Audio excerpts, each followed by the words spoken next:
Hello,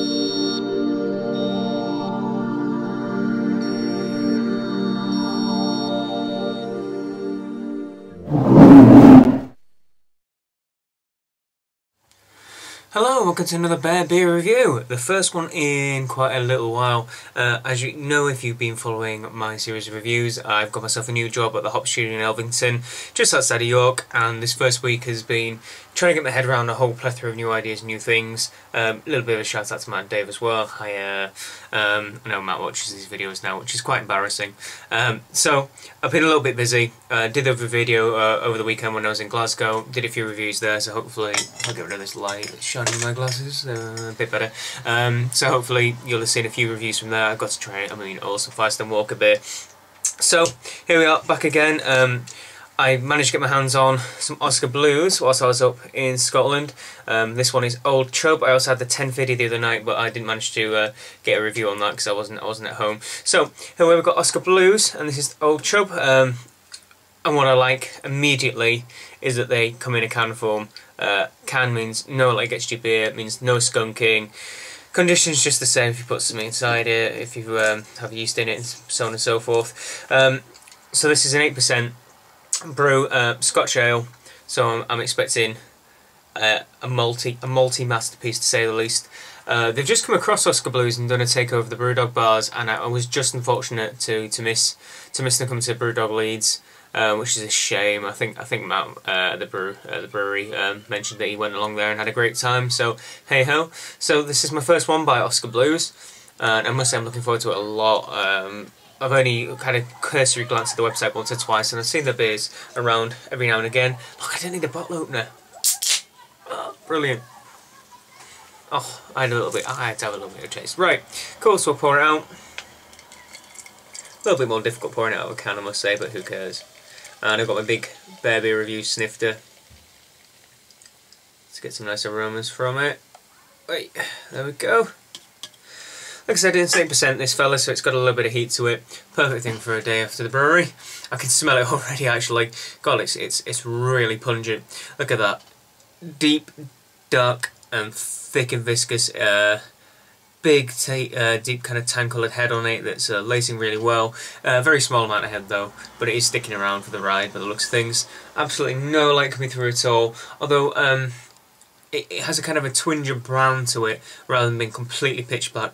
God, it really does smell. The aroma is really coming off this. Right, so get a nose and give it a good old smell. Oh yeah. Wow, it's roast coming through in absolute splendid abundance.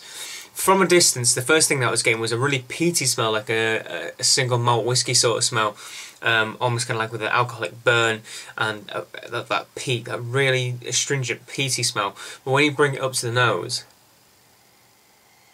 the aroma complex changes quite a bit, and you get a little bit more chocolate, you get a lot more roast flavour, and you get a bit of caramel, a bit of toffee too. But predominantly there is like a smell of peat, a smell of roast, and a deep, rich chocolate smell coming through with it too. So hey ho, this one's going to be a bit of a malt master, so I hope. Let's get in there and give it a try. Cheers.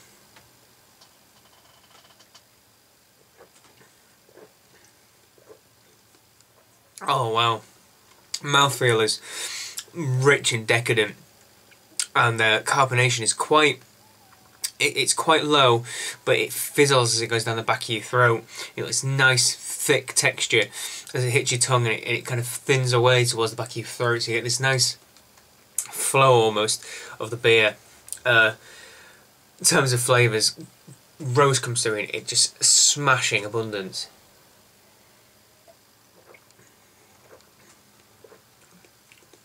Right at the forefront, nice rich smoky flavours, and nice roasted, toasted and chocolate notes, and then towards the back, the aftertaste more, you get the peat and you get the kind of whiskey and smoky whiskey flavours coming through at the back end of it. It's got a really nice flow, like I mentioned, with the mouthfeel and the carbonation. The flavour also seems to flow quite well, so it eases you in very gently, and you get those nice warming notes And then you get the slightly harsher notes that kind of carry on with a little bit of bitterness. The aftertaste is still very distinct. I can still taste those peaty whiskey flavours, and also an astringent bitterness on the tongue. And most importantly of all, there is a lovely warming all the way down my throat, all the way deep down to my little belly. I mean, it feels decadent, it tastes decadent, it's blooming lovely, to say the least. So, where do we go with the rating with this one? I'm going to have to give this it's a really good 9 out of 10, I think. I'm not going to stretch to a 9.5 just yet. This is a 9 out of 10. Stonkingly good and rich beer. It's exactly what I expect from a Scotch ale, something sturdy and strong and stalwart. Strangely enough, a little anecdote will go off to an aside here.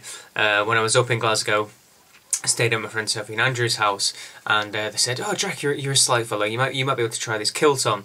And it was their Andrew's grandfather's kilt, and he used to be, I want to say he was a naval man, or merchant navy maybe, or was it navy? Anyway, it was a slight man. He was a little wee fella, and they brought the kilt out to give me a try on, and Andrew brought a little photo with him, tiny little picture of him with it, and this man was stacked. He was this big muscle man. He was ripped. He had biceps and triceps and pecs and everything. He was a stacked man. And this kilt that came out, and I tried it on, and I'm a small guy. I couldn't fit it around my waist. So there's this massive stacked guy, but apparently he was only about 5'2", 3", something like that. He was a titchy wee little man, but he was an absolute powerhouse. So yeah, titchy little man, muscle as hell, skinny waist and eye. That's saying a lot, and I'm not a tall guy. I'm not a tall guy at all. So, there you go. If you're expecting something stereotypically Scottish, there it is in a glass. Small, strong, robust, brilliant as well.